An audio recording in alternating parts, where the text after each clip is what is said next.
现代的社会，内卷、穷忙变成了常见的字，朝九晚五的工作形态已经是过去式了。上班打卡、下班点餐也已经是大部分上班族的新常态。不过，我们每天做的诸多事情中，有哪些是真正带来价值的？无论是对自己或工作。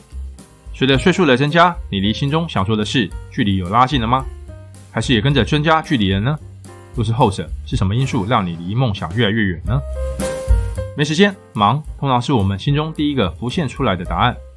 似乎我们年纪越大，我们就越没时间了，特别是没时间去从事我们心中想做的事。那又是什么原因让你没时间呢？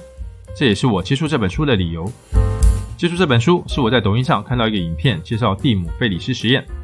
影片的内容是介绍一个人，他尝试学习各样东西，并且能够实际展现出来，包括爵士鼓、巴西柔术、语言等。他不只是学习，更是能在短短时间内掌握重点，并且上台表演或应用。而这个人学习的方式听起来很简单，他就是在学习前先了解该领域最重要的 20% 是什么，花5天的时间专注学习这部分，然后就上场了。简单来说，就是把80-20法则活用在他的目标学习里。看到这样的介绍，我就对这个人感到非常有兴趣，在搜寻的过程中就找到了这本他写的书《每周工作4小时》。欢迎来到 Twilight Say 文明说，这是个学习的频道，我将分享我所学习的觉得有用的东西给大家，希望可以带给大家的生活更加多彩多姿。这本书具体在说什么呢？简单来说就是2个法则：1 80-20法则，2帕金森法则。案例，我们先来看看这本书的目录，对它有个基本的认识。这本书总共有17章。第1章，更聪明的工作而不是更辛苦的工作，给中国读者。第2章，比较新贵与延期生活者。第3、4章，流行皆为误区1、2。第5章，消除恐惧、问题和行动。第6、7章，80-20法则和不再做无用功1、2。第8章，帕金森法则，告别朝九晚五。第9章，时间管理的终结，问题与行动。第10章，培养选择性忽视的能力。第11章，如何在10分钟之内将阅读速度提高 200%。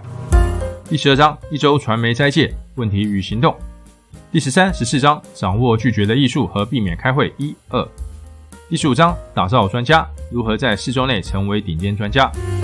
第16章，迷你退休的诞生和假日的消亡。第17章，新贵常犯的13大错误。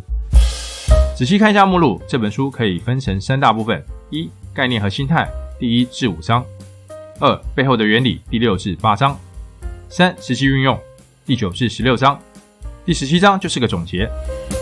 这本书让我印象最深的就是作者在第8章里的一段话，也是他对前面提到的80-20法则和帕金森法则的理解。增加成效有2种顺序互相颠倒的办法： 1. 只做重要的事情，以减少工作时间，80-20法则； 2. 减少工作时间来做最重要的事情，帕金森法则。简单来讲，就是在进行任何事情前，先要理清楚什么是最重要的 20%， 再设定一个短且具体的时限来进行它。在这样带有紧迫感的时间限制和压力下，你会更积极的好好计划你的任务，并且会选择最高效的方式完成它。作者是在什么样的情况下决定运用这2个法则来改变他的生活呢？书中提到，作者曾创立自己的公司，当公司经营步上轨道，并且给他带来了丰厚的收入之后，他梦想的生活并没有实现。他的公司绩效越来越好，但他的生活却越来越被压缩。每周工作7天，每天工作15小时，从凌晨开始就要处理国外的事务，白天的时间就是处理本地的工作，下班后再继续处理其他时区国家的事务。这样的生活日复一日，直到他快崩溃。有一天清晨，他开始思考2个问题： 1. 到底是哪 20% 的原因造成他 80% 的问题和不快乐？ 2. 到底是哪 20% 的原因带给他 80% 的理想成果和快乐？透过这2个问题，他花了整整1天的时间，把身边相关的所有人事物分析一遍，重新厘清自己的生活，并做出了一些改变的决定。而这些决定帮助了他重新掌握自己的生活。这本书其实是他在自己的工作生活中运用这2个法则的总结分享。书中有很多的细节，欢迎有兴趣的读者自己去找书来看，这边我就不细细分享了。最后，我们简单总结一下这2个法则。